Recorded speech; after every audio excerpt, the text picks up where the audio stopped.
डर की दास्तान यूट्यूब चैनल पर आपका स्वागत है। दोस्तों, यहाँ आपको सुनने को मिलती हैं भूतिया कहानियां, इसलिए हमारे चैनल को सब्सक्राइब कर लीजिए। दोस्तों, मेरा पुराना यूट्यूब चैनल, जिस पर 20,000 सब्सक्राइबर थे, स्ट्राइक की वजह से डिलीट हो गया।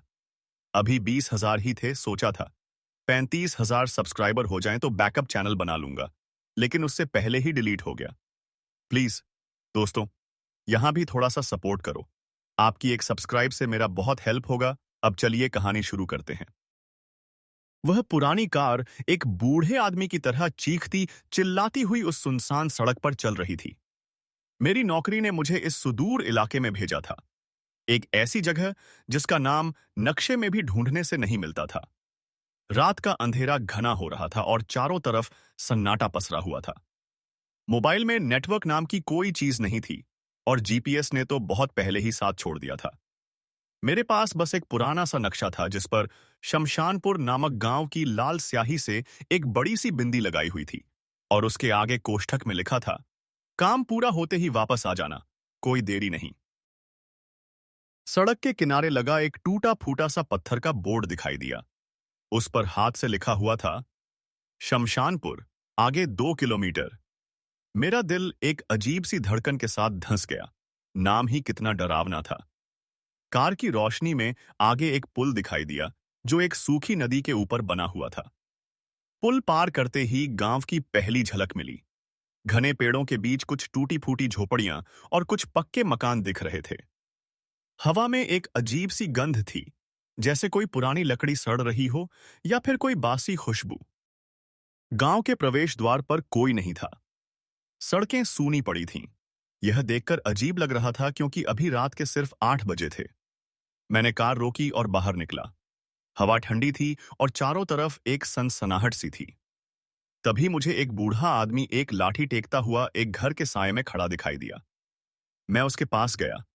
उसकी आंखें अजीब तरह से चमक रही थीं। नमस्ते बाबा, मैं शहर से आया हूं, मुझे यहाँ। मेरी बात पूरी भी नहीं हुई थी कि उस बूढ़े ने अपना हाथ उठाकर मुझे रुकने का इशारा किया। बेटा, तुम यहाँ क्यों आए हो? यह जगह तुम्हारे लिए नहीं है। जहां से आए हो वहीं लौट जाओ। लेकिन बाबा, मेरे पास काम है। मुझे यहाँ के भूमि अभिलेखों का सत्यापन करना है। बूढ़े की आंखों में एक अजीब सी चिंता उभरी। कल सुबह आना, अभी रात होने वाली है। कोई होटल है शहर में वापस जाने के रास्ते में? मैंने कहा, नहीं बाबा, मैं तो यहीं रुकूंगा। क्या यहाँ कोई सराय है या धर्मशाला? बूढ़े ने एक गहरी सांस ली और अपनी लाठी से इशारा किया। वह देखो, गांव के अंत में एक पुरानी हवेली है। उसका एक हिस्सा खाली है। लेकिन मैं तुम्हें चेतावनी देता हूं, रात होते ही अपने कमरे से बाहर मत निकलना। चाहे कुछ भी सुनाई दे, चाहे कुछ भी दिखाई दे, बाहर मत आना। खिड़कियां और दरवाजे अंदर से बंद कर लेना। मैं हैरान था। ऐसा क्यों बाबा? यहाँ के लोग रात में सोते नहीं हैं। इतना कहकर वह बूढ़ा अंधेरे में खो गया। मैं वापस कार में बैठा और धीरे धीरे उस हवेली की तरफ चला।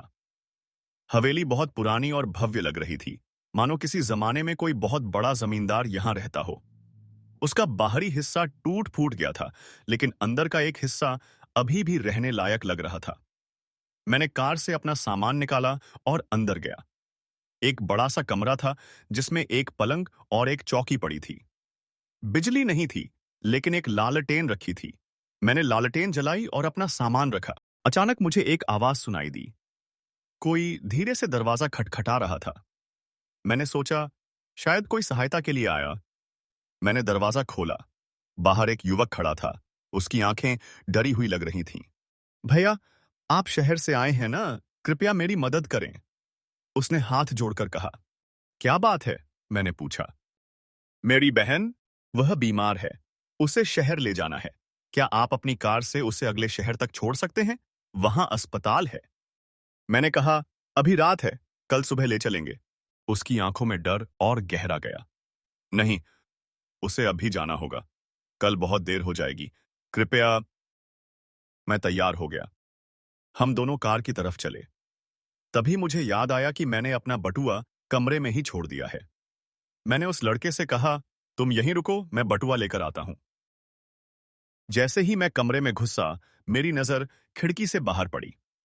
वह लड़का कार के पास खड़ा था, लेकिन अचानक उसके चेहरे का रंग बदल गया। उसकी आंखें लाल हो गईं और उसके होंठ काले पड़ गए। उसने अपने हाथ उठाए और मैंने देखा कि उसकी उंगलियों के नाखून लंबे और काले थे। मैं स्तब्ध रह गया। मैंने खिड़की की ओर से देखा। वह लड़का अब वैसा नहीं लग रहा था जैसा पहले दिख रहा था। उसके चेहरे पर एक भयानक विकृति थी। मैंने तुरंत दरवाजा बंद कर दिया और ताला लगा दिया। मेरा दिल जोरों से धड़क रहा था। बाहर से आवाज आई, भैया जल्दी कीजिए, मेरी बहन का हाल बिगड़ रहा है। मैं चुपचाप खड़ा रहा। कुछ देर बाद वह आवाज बंद हो गई। मैंने खिड़की की ओर देखा। वह लड़का वहां से जा चुका था। लेकिन तभी मैंने गांव की तरफ देखा और मेरे रोंगटे खड़े हो गए। गांव की सड़कों पर लोग निकल आए थे। वे धीरे धीरे चल रहे थे। उनके कदम लड़खड़ा रहे थे। उनके शरीर टेढ़े मेढ़े थे और उनकी चाल में एक अजीब सी जकड़न थी। वे एक दूसरे से बात नहीं कर रहे थे, बस इधर उधर घूम रहे थे। कुछ के हाथों में लाठियां थीं, कुछ के हाथ खाली थे। उनकी आंखें खाली थीं, मानो उनमें कोई जान नहीं थी। तभी मैंने देखा कि एक औरत एक बच्चे का हाथ पकड़े चल रही थी। बच्चा रो रहा था, लेकिन औरत उसकी तरफ कोई ध्यान नहीं दे रही थी। अचानक औरत ने बच्चे का हाथ छोड़ दिया और उसने अपना सिर एक अजीब कोण पर घुमाया। उसकी गर्दन चटक की आवाज के साथ मुड़ी और उसने आसमान की तरफ देखा। बच्चा और जोर से रोने लगा। मैं समझ गया कि यह कोई सामान्य गांव नहीं है। बूढ़े आदमी की चेतावनी सच थी। यहां कुछ गलत हो रहा था। मैंने खिड़की का पर्दा खींचकर बंद कर दिया और लालटेन बुझा दी। अंधेरे में बैठकर मैं सुनने लगा। बाहर से कोई आवाज नहीं आ रही थी, कोई बातचीत नहीं, कोई हंसी नहीं, सिर्फ एक भारी सन्नाटा था। अचानक दरवाजे पर जोर की खरोंच की आवाज आई। कोई या कुछ दरवाजे को नाखूनों से खरोंच रहा था। खरोंच की आवाज धीरे धीरे तेज होती गई। मैं सहमा हुआ दरवाजे की तरफ देखता रहा। तभी खिड़की की कांच पर एक काले रंग की आकृति दिखाई दी। कोई वहां से झांक रहा था। मैंने सांस रोक ली। खरोंच की आवाज अचानक बंद हो गई। फिर एक कमजोर सी आवाज आई, अंदर आने दो, हमें अंदर आने दो। मैं वहां से हटकर कोने में छिप गया। मेरे हाथ में एक लोहे का डंडा आ गया जो कमरे के कोने में पड़ा था। दरवाजा हिलने लगा, मानो कोई उसे तोड़ने की कोशिश कर रहा हो। लेकिन तभी दूर से एक घंटी की आवाज आई। ऐसा लगा जैसे किसी मंदिर की घंटी बजी हो। जैसे ही घंटी की आवाज आई, दरवाजे को हिलाना और खरोंचने की आवाज बंद हो गई। बाहर की आवाजें शांत हो गईं। मैंने सावधानी से खिड़की का पर्दा हटाकर बाहर देखा। सड़कें फिर से सूनी पड़ी थीं। वे लोग गायब हो गए थे। लेकिन तभी मेरी नजर हवेली के सामने वाले बरगद के पेड़ पर पड़ी। उस पेड़ की एक मोटी डाल पर कुछ लटक रहा था। मैंने गौर से देखा। वह एक लाश थी जो उल्टी लटकी हुई थी। उसके हाथ बंधे हुए थे और आंखें खुली हुई थीं। उसने अचानक अपना सिर हिलाया और एक भयानक मुस्कान के साथ मेरी तरफ देखा। मैं पीछे हट गया। मेरे होश उड़ गए। यह क्या हो रहा था? क्या मैं सपना देख रहा था? मैंने अपने गाल पर एक तमाचा मारा। दर्द हुआ। यह सपना नहीं था। तभी मैंने एक बार फिर दरवाजे पर खटखटाहट सुनी। लेकिन यह आवाज अलग थी। कोई हल्के से दरवाजा खटखटा रहा था। एक बूढ़ी आवाज आई, बेटा डरो मत, मैं मदद के लिए आई हूं, जल्दी खोलो, उन्हें वापस आने में ज्यादा देर नहीं है। मैंने पूछा, तुम कौन हो? मैं इस हवेली की मालकिन हूं, तुम्हें यहां से सुरक्षित निकालना चाहती हूं। मैंने सोचा, क्या इस पर विश्वास करूं? लेकिन अब और कोई चारा भी नहीं था। मैंने धीरे से दरवाजा खोला। बाहर एक बूढ़ी औरत खड़ी थी। उसने सफेद साड़ी पहन रखी थी और उसके हाथ में एक दिया था। उसके चेहरे पर एक अजीब सी शांति थी। चलो जल्दी चलो, उसने कहा। उनके लौटने में अभी 15 मिनट हैं। इससे पहले हमें सुरंग में पहुंच जाना चाहिए। सुरंग? मैंने पूछा। हाँ, वही एकमात्र सुरक्षित जगह है जहां वे नहीं पहुंच सकते। चलो, समय कम है। मैंने अपना बैग उठाया और उसके पीछे चल दिया। वह मुझे हवेली के पिछले हिस्से में ले गई, जहां एक बड़ा सा तालाब था। तालाब के किनारे एक पुराना शिव मंदिर था। उसने मंदिर के पीछे जाकर जमीन पर पड़े एक बड़े पत्थर को हटाया। पत्थर के नीचे एक संकरा रास्ता दिखाई दिया। अंदर जाओ, उसने कहा। यह सुरंग तुम्हें गांव के बाहर ले जाएगी। बस सीधे चलते जाना, रुकना मत और पीछे मुड़कर मत देखना। आप मेरे साथ नहीं आ रही हैं? मैंने पूछा। वह मुस्कुराई। मैं यहीं की हूं बेटा, मैं उनमें से एक हूं, लेकिन मैं अभी भी अपनी आत्मा को बचाए हुए हूं, तुम जैसे मासूमों की मदद करके। अब जाओ, समय खत्म हो रहा है। मैं सुरंग में उतरा। वह बूढ़ी औरत बाहर से पत्थर वापस खिसकाने लगी। अंतिम बार उसने कहा, याद रखना, जो भी सुनो, पीछे मत देखना, वह तुम्हारी परीक्षा लेंगे। पत्थर पूरी तरह बंद हो गया और मैं पूरी तरह अंधेरे में था। मैंने अपने फोन की टॉर्च जलाई और सुरंग में चलने लगा। सुरंग संकरी और नम थी। हवा में सड़ांध की गंध थी। मैं तेजी से आगे बढ़ने लगा। कुछ देर बाद मुझे पीछे से आवाजें आने लगीं। कोई मेरा नाम पुकार रहा था। वह आवाज मेरी मां जैसी लग रही थी। बेटा रुक जा, मैं तेरे पीछे हूं। मैं रुकना चाहता था, लेकिन बूढ़ी औरत की चेतावनी याद आई। मैं आगे बढ़ता गया। फिर एक बच्चे के रोने की आवाज आई। ऐसा लग रहा था जैसे कोई बच्चा घायल हो। मैंने अपने कान बंद कर लिए और दौड़ने लगा। सुरंग घूमती हुई और नीचे की ओर जा रही थी। अचानक मुझे सामने से पानी की आवाज सुनाई दी। टॉर्च की रोशनी में मैंने देखा कि सुरंग एक बड़े हॉल में खुल रही है। मैंने अपनी गति धीमी की और सावधानी से आगे बढ़ा। वह हॉल एक पुराने भूमिगत मकबरे जैसा लग रहा था। चारों तरफ पत्थर की दीवारें थीं और बीच में एक तालाब सा था। हॉल में मोमबत्तियां जल रही थीं, मानो कोई यहां रहता हो। तभी मैंने देखा कि तालाब के किनारे कुछ लोग खड़े हैं। वे सब काले कपड़े पहने हुए थे और उनके चेहरे पर मुखौटे थे। उनमें से एक ने मुखौटा हटाया। वह वही बूढ़ा आदमी था जो गांव के प्रवेश द्वार पर मिला था। उसने कहा, हमें पता था कि तुम यहां आओगे। तुम हमारे बीच के नहीं हो। तुम्हें हमारे रहस्य का पता चल गया है। अब तुम्हें हमारे साथ रहना होगा। मैं पीछे हटने लगा, लेकिन पीछे से दो लोग आ गए। उन्होंने मेरे हाथ पकड़ लिए। बूढ़े आदमी ने कहा, डरो मत, हम तुम्हें नुकसान नहीं पहुंचाएंगे। हम सिर्फ तुम्हें दीक्षा देना चाहते हैं। तुम्हें हमारे समुदाय का हिस्सा बनना होगा। क्या तुम लोग मुर्दे हो? मैंने डरते हुए पूछा। बूढ़े ने एक अजीब सी हंसी हंसी। मुर्दे? नहीं बेटा, हम मुर्दे नहीं हैं। हम उन लोगों के वंशज हैं जिन्होंने सदियों पहले अमरता का रहस्य खोज लिया था। लेकिन इसकी कीमत हमें रोज रात को चुकानी पड़ती है। हम न तो जीवित हैं और न ही मृत। हम बीच की अवस्था में हैं। उन लोगों ने मुझे तालाब के किनारे ले जाकर बैठाया। बूढ़े ने कहा, तुम्हें सब कुछ समझाता हूं। हमारे पूर्वजों ने एक ऐसा रसायन खोजा था जो मृत्यु को टाल सकता है, लेकिन उसके साइड इफेक्ट्स थे। रात के समय हमारा शरीर विकृत हो जाता है और हमें ताजा खून चाहिए होता है। इसीलिए हम रात में बाहर निकलते हैं, जानवरों का शिकार करते हैं। कभी कभी अगर कोई बाहरी व्यक्ति आ जाए तो मैं कांप उठा। तुम लोग राक्षस हो? नहीं, उसने कहा, हम बस जीने के लिए संघर्ष कर रहे हैं और अब तुम भी हमारे साथ हो। तुम्हें भी यही पीना होगा। उसने एक कप उठाया जिसमें एक गाढ़ा लाल तरल था। मैंने मना किया, मैं यह नहीं पीऊंगा। तुम्हारे पास कोई चारा नहीं है, उसने कहा।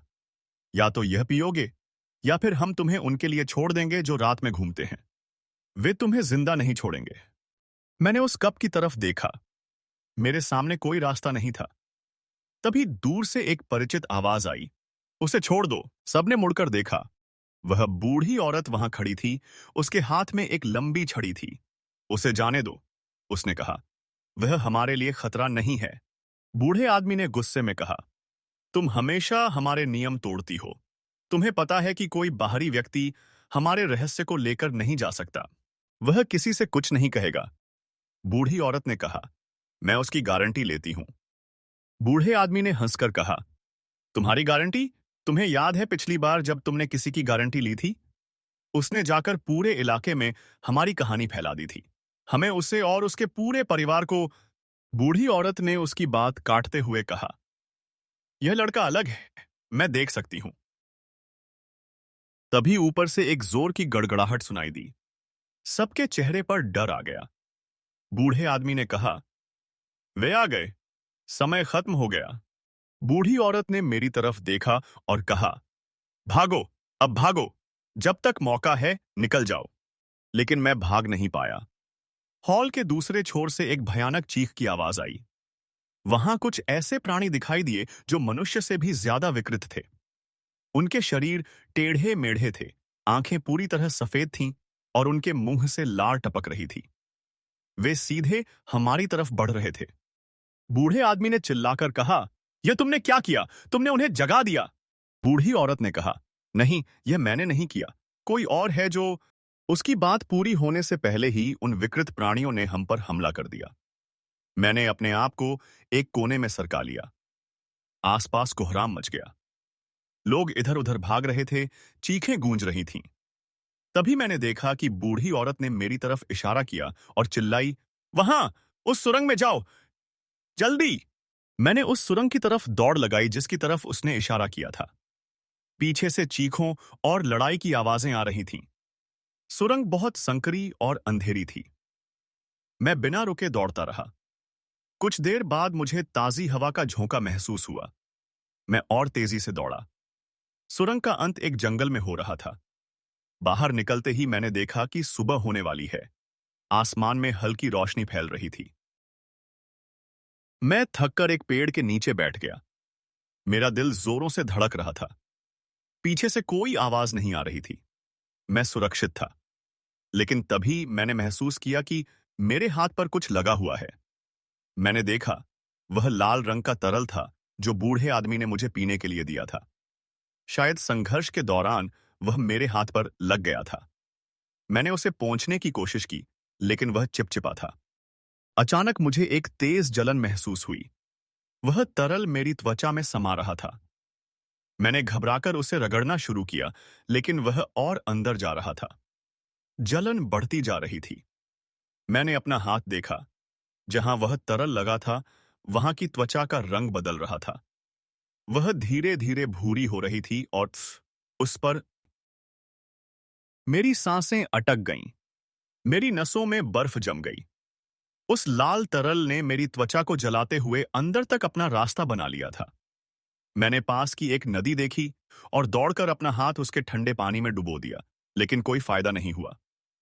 जलन बढ़ती ही जा रही थी। मेरी कलाई से कोहनी तक की त्वचा अब पूरी तरह से भूरी और झुर्रीदार हो चुकी थी, मानो किसी बूढ़े आदमी की त्वचा हो। नसें काली और उभरी हुई थीं। मैंने अपनी शर्ट फाड़कर उससे हाथ को लपेट दिया ताकि वह दिखाई न दे। मुझे जंगल से निकलकर सड़क तक पहुंचना था। मैं दौड़ता रहा और आखिरकार मुझे वह पुरानी सड़क दिखाई दी जहां से मैं गांव में गया था। मेरी कार अब भी वहीं खड़ी थी जहां मैंने उसे छोड़ा था। मैंने तेजी से इंजन स्टार्ट किया और जितनी तेजी से गाड़ी चला सकता था, चलाने लगा। पीछे मुड़कर देखने की हिम्मत नहीं हुई। गांव से कई किलोमीटर दूर निकल आने के बाद ही मैंने रुकने का साहस किया। एक छोटे से कस्बे में पहुंचकर मैंने सबसे पहले एक डॉक्टर को दिखाने का फैसला किया। क्लिनिक में बैठे बूढ़े डॉक्टर ने मेरा हाथ देखा तो उनकी आंखें चौंधिया गईं। यह क्या है? मैंने ऐसा कुछ नहीं देखा। उन्होंने कहा, यह कोई केमिकल बर्न नहीं लगता। लगता है त्वचा में कोई जेनेटिक बदलाव आ गया है। उन्होंने कुछ दवाइयां दी और कहा कि मुझे बड़े हॉस्पिटल में जाना चाहिए। मैं वापस शहर लौट आया। ऑफिस में सब हैरान थे कि मैं इतनी जल्दी लौट आया। मैंने बस इतना कहा कि गांव में कोई रिकॉर्ड नहीं मिला और मैं बीमार पड़ गया। घर पहुंचकर मैंने अपना हाथ फिर से देखा। हैरानी की बात थी कि अब वह जलन बंद हो गई थी, लेकिन त्वचा का रंग और भी गहरा हो गया था। उस रात मैं जल्दी सो गया। आधी रात को मैं एक अजीब सी बेचैनी से जाग गया। मेरा पूरा शरीर पसीने से तरबतर था। मुझे प्यास लगी थी। मैं रसोई में पानी पीने गया। फ्रिज का दरवाजा खोलते ही ठंडी हवा ने मुझे सुकून दिया, लेकिन जैसे ही मैंने पानी का गिलास मुंह से लगाया, मुझे उसका स्वाद अजीब लगा। बिल्कुल बेस्वाद, मानो मैं रेत चबा रहा हूं। मैंने गिलास रख दिया। तभी अचानक मेरी नजर रसोई में रखे कच्चे मांस के टुकड़े पर पड़ी जो मैं कल के लिए लाया था। एक अजीब सी इच्छा हुई कि मैं वह मांस खा लूं। मैं हैरान रह गया। मैंने खुद को रोका और वापस बेडरूम में आ गया, लेकिन नींद नहीं आई। पूरी रात मैं बेचैन सा पड़ा रहा। अगले दिन ऑफिस में मेरा ध्यान काम में नहीं लग रहा था। मेरी सहकर्मी प्रिया ने पूछा, क्या बात है? तुम आज बहुत उदास लग रहे हो।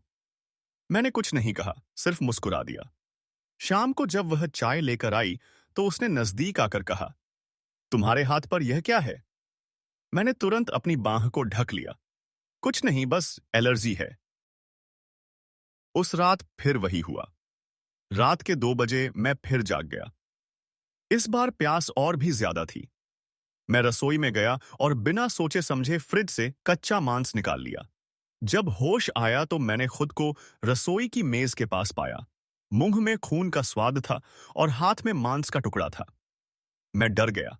मैंने वह मांस फेंक दिया और मुंह धोया। लेकिन मुझे याद आया कि जब मैंने वह मांस खाया था तो मुझे एक अजीब सी संतुष्टि महसूस हुई थी। अगले कुछ दिनों में मेरे शरीर में और बदलाव आने लगे। रोशनी मेरी आंखों को चुभने लगी, इसलिए मैंने धूप का चश्मा पहनना शुरू कर दिया। मुझे लगातार ठंड लगती थी, चाहे गर्मी कितनी भी हो। सबसे अजीब बात यह थी कि मेरी नब्ज की गति बहुत धीमी हो गई थी। मैंने खुद चेक की, सिर्फ 30 धड़कन प्रति मिनट। एक रात मैं अपने अपार्टमेंट की बालकनी में खड़ा था। अचानक मेरी नजर सड़क के उस पार खड़े एक आदमी पर पड़ी। वह सीधे मुझे देख रहा था। उसने हाथ उठाकर इशारा किया। मैंने पहचान लिया। वह वही युवक था जो उस रात मुझे अपनी बहन के लिए मदद मांगने आया था। वह यहां तक मेरा पीछा करके आ गया था। मैं तेजी से अंदर आया और सारे दरवाजे खिड़कियां बंद कर दी। मेरा दिल जोर जोर से धड़क रहा था। अगले दिन सुबह जब मैंने खिड़की से देखा तो वह आदमी वहां नहीं था, लेकिन मुझे पता था कि वह लौटेगा। ऑफिस में मैं और ज्यादा चिड़चिड़ा हो गया। प्रिया ने फिर पूछा, तुम्हें डॉक्टर के पास जाना चाहिए, तुम दिन ब दिन पतले होते जा रहे हो। मैंने उसे डांट दिया, मेरी चिंता मत करो, अपने काम से काम रखो। वह हैरान रह गई क्योंकि मैंने उससे कभी इस तरह बात नहीं की थी। उस रात मैं सो नहीं पाया। आधी रात को मुझे दरवाजे पर खरोंच की आवाज सुनाई दी। वही आवाज जो उस हवेली में सुनाई दी थी। मैंने दरवाजे की आंख से देखा। बाहर कोई नहीं था, लेकिन जैसे ही मैं वापस मुड़ा, खरोंच की आवाज फिर शुरू हो गई। इस बार खिड़की से। मैंने पर्दा हटाकर देखा। बाहर 3 लोग खड़े थे। वह युवक, वह बूढ़ा आदमी और एक औरत जिसे मैंने नहीं पहचाना। उनकी आंखें लाल चमक रही थीं। मैंने पुलिस को फोन करने की कोशिश की, लेकिन फोन में कोई नेटवर्क नहीं था। इंटरनेट भी काम नहीं कर रहा था। मानो उन्होंने सब कुछ जाम कर दिया हो। तभी मेरा मोबाइल फोन बज उठा। नंबर अजनबी था। मैंने कांपते हाथों से फोन उठाया। दूसरी तरफ से वही बूढ़ी औरत की आवाज आई, बेटा, तुम्हें वापस आना होगा। क्यों? मैं यहां सुरक्षित हूं। तुम सुरक्षित नहीं हो। वह तुम्हें ढूंढ लेंगे। तुम्हारे शरीर में अब हमारा खून है। तुम हमारे हो। अगर तुम अकेले रहे तो तुम्हारी हालत और खराब हो जाएगी। लेकिन मैं तुम्हारे साथ क्यों आऊं? तुम लोग तो राक्षस हो। उसने मेरी बात पूरी की। नहीं बेटा, हम राक्षस नहीं हैं। हम बस एक अलग तरह के इंसान हैं। हमें तुम्हारी जरूरत है और तुम्हें है हमारी जरूरत है। मैं नहीं आऊंगा, मैंने दृढ़ता से कहा। तुम्हारी मर्जी, उसने कहा। लेकिन याद रखना, जैसे जैसे चंद्रमा बढ़ेगा, तुम्हारी इच्छाएं भी बढ़ेंगी। तुम खुद को नियंत्रित नहीं रख पाओगे और फिर लोग तुम्हें देख लेंगे। तुम्हें पता है कि दुनिया अलग लोगों के साथ कैसा व्यवहार करती है। फोन कट गया। मैंने खिड़की की तरफ देखा। वे तीनों अब भी वहीं खड़े थे, मानो मेरा जवाब जानते हों। अचानक वह युवक आगे बढ़ा और उसने खिड़की पर एक निशान बनाया। एक अजीब सा निशान जो मुझे उस भूमिगत मकबरे की दीवारों पर देखने को मिला था। अगले दिन मैं ऑफिस नहीं गया। मैंने अपने आप को अपार्टमेंट में बंद कर लिया। शाम को प्रिया मिलने आई। तुम ठीक हो? मुझे तुम्हारी चिंता हो रही है, उसने दरवाजा खटखटाते हुए कहा। मैंने दरवाजा नहीं खोला। मैं ठीक हूं प्रिया, बस थोड़ा बुखार है। तुम चली जाओ। कम से कम दरवाजा तो खोलो, मैंने तुम्हारे लिए खाना लाई हूं। मैंने दरवाजा खोला लेकिन चेन लगाए रखी। उसने मेरा चेहरा देखा तो उसकी आंखें डर से फैल गईं। तुम्हारे चेहरे का रंग और तुम्हारी आंखें। मैंने तुरंत दरवाजा बंद कर दिया। चली जाओ प्रिया, अभी। वह रोती हुई चली गई। मैंने बाथरूम का रास्ता लिया और शीशे में अपना चेहरा देखा। मेरी आंखों के नीचे गहरे काले घेरे थे। त्वचा का रंग स्लेटी हो गया था और आंखों की पुतलियां अजीब तरह से फैली हुई थीं। मैं राक्षस लग रहा था। उस रात मैं फिर नहीं सोया। मेरे मन में अजीब अजीब विचार आ रहे थे। पड़ोस में रहने वाले कुत्ते के भौंकने की आवाज सुनकर मुझे गुस्सा आ रहा था। मुझे लगा जैसे जैसे मैं उसका गला दबा दूं। मैंने खुद को काबू किया और अपने आप को बेडरूम में बंद कर लिया। सुबह होते ही मैंने फैसला किया कि मुझे वापस जाना होगा। मैं यहां किसी को नुकसान नहीं पहुंचा सकता। मैंने प्रिया को एक चिट्ठी लिखी जिसमें मैंने माफी मांगी और कहा कि मुझे एक लंबी छुट्टी पर जाना है। मैंने अपना सामान पैक किया और कार में बैठ गया। रास्ते में मैं एक मंदिर में रुका। मैंने भगवान से प्रार्थना की कि मुझे शक्ति दे। पुजारी ने मेरी तरफ देखा तो उसके चेहरे पर हैरानी आ गई। आपको कुछ समस्या है, बेटा? उसने पूछा। नहीं, बस प्रार्थना करनी थी, मैंने कहा और जल्दी से वहां से चला गया। जैसे जैसे मैं उस गांव के करीब पहुंच रहा था, वैसे वैसे मेरे शरीर में एक अजीब सी शांति महसूस हो रही थी। जंगल की हवा मेरे चेहरे को छू रही थी और मुझे लग रहा था जैसे मैं घर लौट रहा हूं। यह सोचकर मुझे डर लगा, क्या मैं वाकई उन्हीं में से एक बन गया हूं? गांव के प्रवेश द्वार पर वही बूढ़ा आदमी खड़ा था। इस बार उसके चेहरे पर मुस्कान थी। हमें पता था कि तुम लौटोगे, उसने कहा। मेरे पास कोई चारा नहीं था, मैंने कहा। तुम्हारे पास हमेशा चारा होता है, उसने कहा। तुमने सही चुनाव किया। मैं उसके पीछे पीछे गांव में चला गया। इस बार गांव दिन में भी सुनसान था। लोग अपने घरों के अंदर थे। बूढ़े ने बताया, हम दिन में भी बाहर निकल सकते हैं, लेकिन सूरज की रोशनी हमें कमजोर कर देती है, इसलिए हम अंदर ही रहते हैं। वह मुझे उसी हवेली में ले गया। इस बार हवेली अंदर से बिल्कुल अलग दिख रही थी। साफ सुथरी, रोशनी से भरी हुई और कई लोग वहां मौजूद थे। वे सब सामान्य लग रहे थे, बस उनकी त्वचा का रंग थोड़ा स्लेटी था और आंखें थोड़ी गहरी थीं। बूढ़ी औरत आगे आई। स्वागत है बेटा, उसने कहा। अब तुम हमारे परिवार में हो। मैं क्या बन गया हूं? मैंने पूछा। तुम एक संक्रमित हो, उसने समझाया। हमारा खून अब तुम्हारे शरीर में है। समय के साथ तुम हमारी तरह बन जाओगे।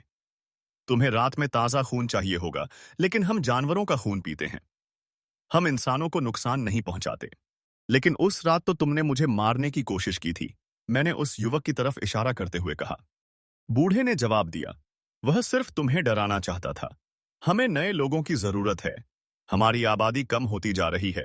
हम चाहते थे कि तुम हमारे साथ रहो। मैं हैरान था। तो तुम लोगों ने मुझे जानबूझकर संक्रमित किया? नहीं, बूढ़ी औरत ने कहा। वह दुर्घटना से हुआ। लेकिन अब जो हो गया सो हो गया। तुम हमारे साथ रह सकते हो और सीख सकते हो कि इस स्थिति में कैसे जिया जाता है। मुझे गुस्सा आ रहा था, लेकिन साथ ही एक अजीब सी शांति भी महसूस हो रही थी। शायद यही मेरी नियति थी। उस रात मैंने उनके साथ अपना पहला शिकार किया। हम जंगल में गए और एक हिरण का शिकार किया। जब मैंने पहली बार उसका गर्म खून पिया तो मुझे एक अद्भुत ऊर्जा महसूस हुई। मेरा शरीर जीवंत हो उठा। मैंने महसूस किया कि अब मैं पूरी तरह से उनमें से एक हो गया हूं। कुछ हफ्तों बाद मेरी तबीयत पूरी तरह से सुधर गई। मेरी त्वचा का रंग स्थिर हो गया, आंखों की रोशनी तेज हो गई और मुझे रात में देखने की क्षमता आ गई। मैंने उनके साथ रहना सीख लिया था। एक रात बूढ़ी औरत ने मुझे बुलाया। अब तुम तैयार हो, उसने कहा। तुम्हें एक महत्वपूर्ण काम के लिए जाना होगा। क्या काम? मैंने पूछा। तुम्हें शहर वापस जाना है, उसने कहा, और एक नई लड़की को लाना है। मेरा दिल धड़क उठा। क्या मतलब? क्या तुम मुझसे किसी को अगवा करवाना चाहती हो? नहीं, उसने कहा, बल्कि उसे बचाना चाहती हूं। उस लड़की को वही बीमारी है जो तुम्हें हुई थी। अगर वह यहां नहीं आई तो वह मर जाएगी। कौन है वह? मैंने पूछा। बूढ़ी औरत ने एक फोटो दिखाई। मैं हैरान रह गया। फोटो में प्रिया खड़ी थी, मुस्कुरा रही थी।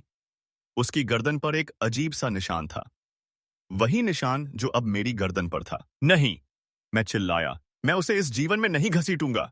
यह तुम्हारी इच्छा पर निर्भर नहीं है, बूढ़े आदमी ने कहा। यह नियति है। वह पहले से ही संक्रमित है। तुम्हारे साथ रहने के दौरान ही उसे यह बीमारी हो गई थी। अगर तुम उसे नहीं लाए तो वह अगले पूर्णिमा तक मर जाएगी। मैं सदमे में था। मैंने अनजाने में प्रिया को संक्रमित कर दिया था। अब मेरे पास कोई चारा नहीं था। मुझे वापस जाना था और उसे लाना था। अगली सुबह मैं फिर से शहर के लिए निकला। इस बार मेरे पास एक मिशन था। कार चलाते हुए मैं सोच रहा था, कैसे मैं प्रिया को समझाऊंगा? क्या वह मेरे साथ आएगी? और अगर नहीं आई, तो क्या मैं उसे जबरन ले आऊंगा?